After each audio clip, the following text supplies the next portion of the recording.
Hello guys, welcome back to our YouTube channel. मैं हूं आकृति फ्रॉम हार्ट ऑफ स्टडी और आज हम क्लास 10th के सम एप्लीकेशन ऑफ ट्रिग्नोमेट्री को कवर करने वाले हैं। तो चलिए अपने चैप्टर को शुरू करते बिना टाइम को गवाए। ठीक है,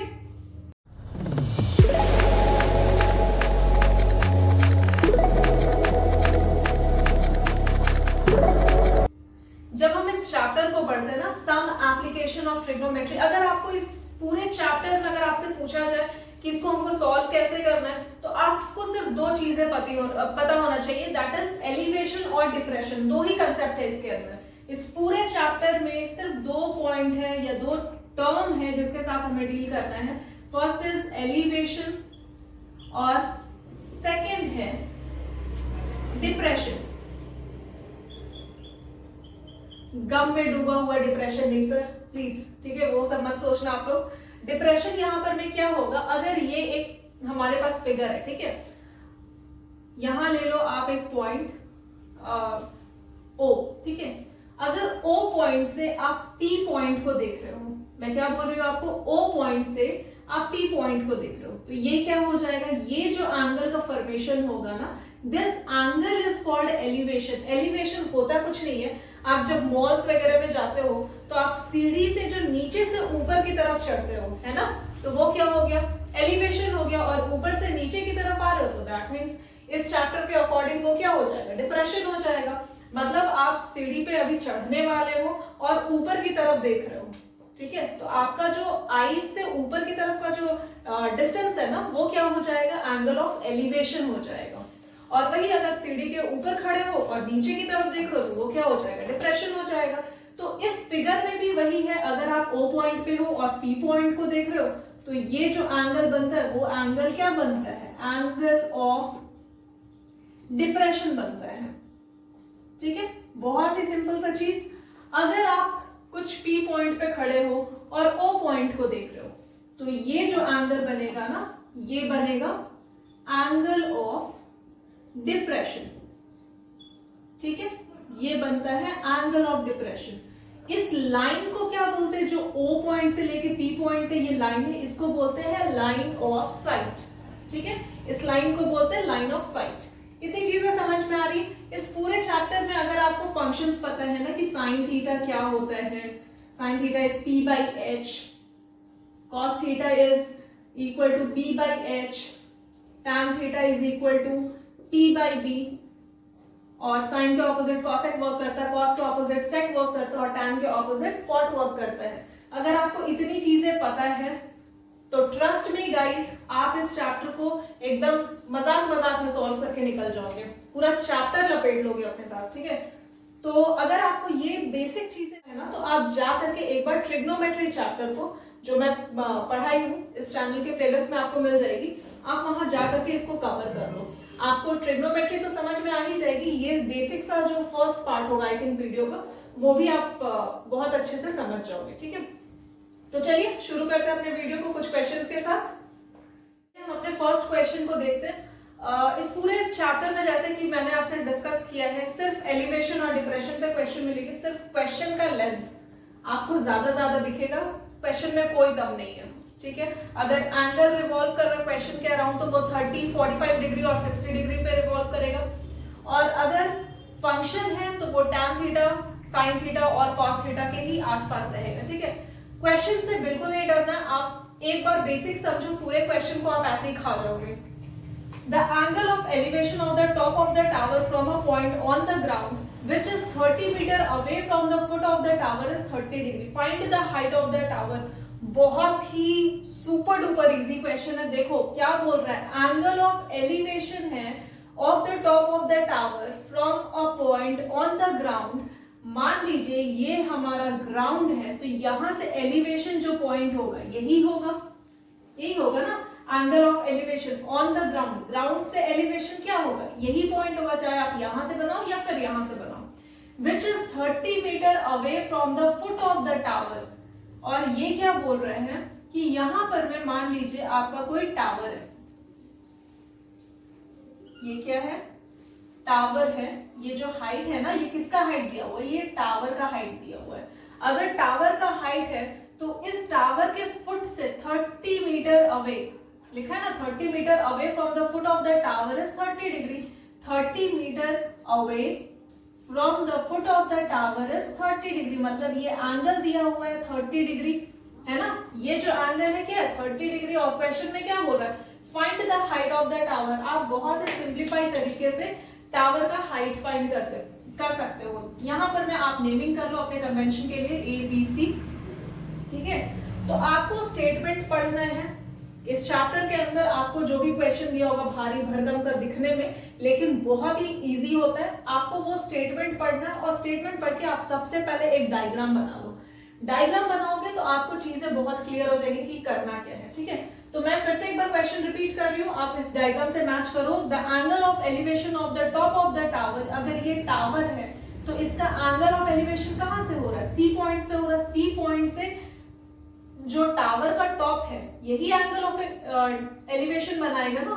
tower from a point on the ground is 30 metre away from the foot of the tower is 30 degree. तो ये क्या कह रहा है कि एक टावर है जिसका कुछ हाइट है वो हमें नहीं पता है, और जब इस टावर के फुट से अगर आप 30 मीटर दूर जाते हो तो आपको क्या मिलेगा, एक एलिवेशन पॉइंट मिलेगा, और इस एलिवेशन से जो एंगल का फॉर्मेशन हो रहा है ना that is 30 degree. Simple language, ठीक है। अब आप बताओ मुझे कि हाइट आप लोग कैसे फाइंड करोगे।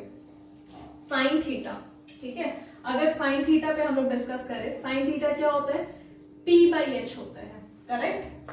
कॉस थीटा क्या होता है, B/H होता है, और tan थीटा क्या होता है, this is equal to P/B, correct. अब आप लोग देखो, अगर आपको हाइट फाइंड करना है, दैट मीन्स अगर परपेंडिकुलर फाइंड करना है, आपके पास बेस का लेंथ है, तो आप कौन सा फॉर्मूला यूज करोगे। आपके पास क्या है, बेस गिवन है, तो बेस या तो कॉस थीटा में यूज होता है, लेकिन यहां पर में हमारे पास क्या नहीं है, हमें तो हाइपोटेन्यूज चाहिए नहीं, क्योंकि यहाँ कॉस का फॉर्मूला ही है ना B/H, that means base by hypotenuse. हमारे पास बेस है लेकिन हमें हाइपोटेन्यूज नहीं चाहिए, तो हम तो कॉस थीटा को ऐसे ही यूज नहीं करेंगे।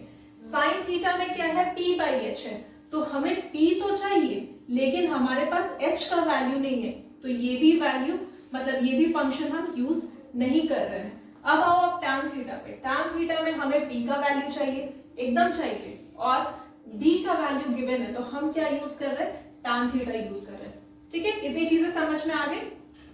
चलो अब आप यहां देखो, अगर हम tan theta is equal to P का वैल्यू कितना, इसी फॉर्मूला पे रखेंगे ना, तो P का वैल्यू कितना है, H है, आप H रखो, और B का वैल्यू कितना है 30 रख दो, और थीटा का वैल्यू यहां कितना दिया हुआ है क्वेश्चन में 30 degree. tan 30 degree is equal to H/30, ठीक है। अब आप जब यहां पर मैं tan 30 का वैल्यू पुट करोगे, tan 30 का वैल्यू पता है ना, क्या होता है 1/√3, and this is equal to H/30। अब यहां से तो कैलकुलेशन हम बहुत इजीली कर सकते हैं ना, कि √3 को आप H के साथ मल्टीप्लाई कर दो, 30 को 1 के साथ मल्टीप्लाई कर दो, तो हमें H का वैल्यू मिल जाता है।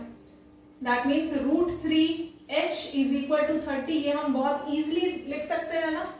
तो आप H का वैल्यू क्या फाइंड कर लिए, 30/√3।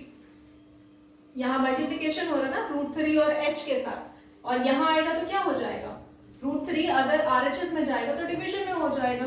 तो या तो आपके बुक में जो आंसर है 30/√3 मिलेगा, या फिर इसको रैशनलाइज करके मिल सकता है इस तरीके से 30√3/3, ये 3 1 ये 10, दैट मीन्स 10√3 आपको आंसर 1 मिल सकता है, या फिर आपको क्या करेगा, H is equal to 10 into 1.732, ठीक है, ये भी वैल्यू मिल सकता है। अगर आप इसको कैलकुलेट करोगे तो कुछ एक वैल्यू निकल करके आएगी, कुछ भी वैल्यू आपको जो आपके बुक में दिया होगा वो कंसिडर कर लेना। वैसे ये भी आंसर करेक्ट है और ये भी करेक्ट होगी, ठीक है। तो आपको समझ में आया ये कैसे कैलकुलेशन हुआ। मैं फिर से एक बार रिपीट कर दे रही हूँ, हमें यहाँ H का वैल्यू चाहिए, दैट मीन्स H क्या है, परपेंडिकुलर है, हमारे पास बेस ऑलरेडी गिवन है क्वेश्चन में 30 मीटर, और एंगल भी गिवन है 30 डिग्री, ठीक है।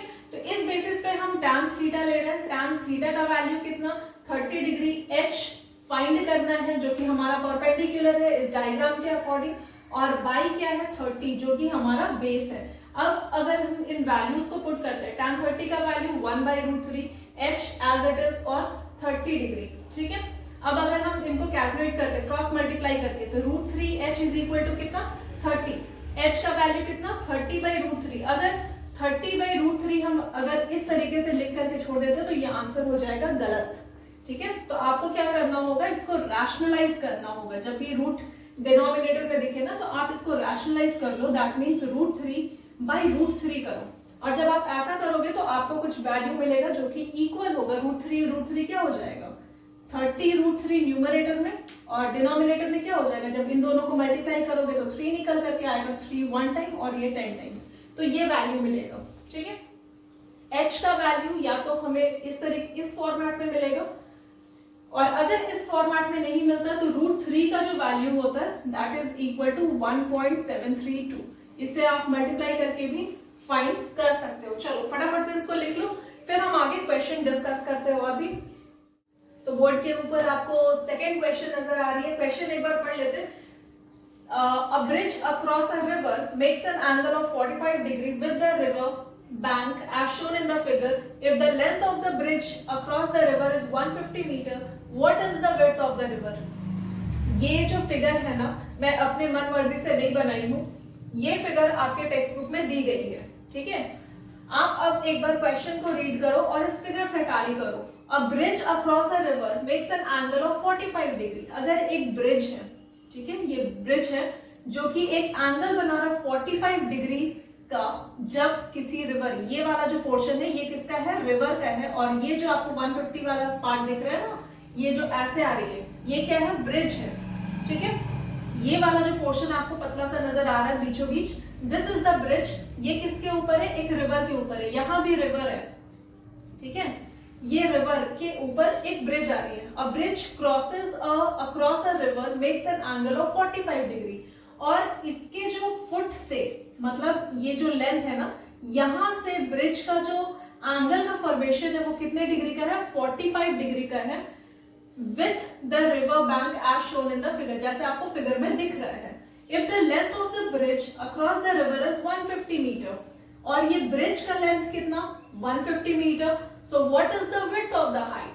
अगर ये वाला पोर्शन इस तरीके से जो चल रहा है ना, ये वाला या ये वाला, ये क्या है, रिवर को शो करना है, तो इसका अगर हमें विड्थ फाइंड करना है तो दैट मीन्स ये क्या फाइंड करना होगा, ये डॉटेड लाइन को फाइंड करना होगा ना। कैसे फाइंड करेंगे हम, अभी sine theta, cos theta, tan theta, इस पे पहले आप कॉन्सेंट्रेट करो। आपके पास एंगल है, आपके पास ये जो AC है, ये गिवन है क्वेश्चन में, व्हाट इज AC, तो भाई साहब हम इसे बहुत सिंपली कह सकते हैं ना कि 150 metre. So 150 metre is what, nothing but the length of the AC, और AC है क्या, ब्रिज का तो लेंथ ही है ना, तो AC का लेंथ कितना हो जाएगा, AC is equal to 150 metre, ठीक है। AB बेस हमारे पास नहीं है, और फाइंड क्या करना है, हमें फाइंड करना है perpendicular, that means BC find करना है। अब आप लोग सोचो, जब आपके पास हाइपोटेन्यूज गिवन है, परपेंडिकुलर फाइंड करना है, आप कौन से फंक्शन को यूज करोगे, बहुत ही सिंपल सा चीज है कि आपके पास ये AC क्या है, हाइपोटेन्यूज है, BC क्या है, ये परपेंडिकुलर है। तो आप अपना दिमाग लगाओ और सोचो और मुझे बताओ कि यहां पर में आप कौन सा फंक्शन यूज करोगे जब आपके पास परपेंडिकुलर और हाइपोटेन्यूज दोनों दी गई है। बहुत ही सिंपल है, आप यूज करोगे हंसते हंसते साइन थीटा, ठीक है। साइन थीटा क्या होता है, P/H ही तो होता है ना। साइन थीटा आप यूज करोगे, आपके पास थीटा का वैल्यू है कितना, साइन 45 डिग्री, करेक्ट। और sine 45 degree is equal to क्या होता है, P/H, तो परपेंडिकुलर अपना क्या है, BC है, लिख लो। और हाइपोटेन्यूज क्या है, AC, वो भी लिख लो। तो साइन 45 का वैल्यू कितना, 1/√2, यही होता है ना, अगर मैं गलत नहीं हूं तो। और BC का वैल्यू कितना है, क्वेश्चन में गिवन नहीं है, तो BC आप एज इट इज लिखो। और AC का वैल्यू कितना, 150, ठीक है। तो BC इज इक्वल टू क्या हो जाएगा, 150/√2, ठीक है। अगर आप इस तरीके से छोड़ोगे अपने आंसर को तो हो जाएगा गलत, इसलिए आप यहां क्या करो, इसे रैशनलाइज कर दो। अगर आप रैशनलाइज करते हो तो ये 150√2/2 हो जाता है। √2 इंटू √2 इज 2, ठीक है, 2 1 टाइम्स और ये हो जाएगा 75 times. So this is equal to 75√2 और यही बनेगा हमारा आंसर। देखो क्वेश्चन देखने में कितना कॉम्प्लिकेटेड था, लेकिन सोल्यूशन देखो कितना इजी है ना। ठीक है, इसको लिख लो आप लोग। और आज के वीडियो में हम बस इतना ही रखते हैं। If you are liking our initiative, please do like, share and subscribe our channel.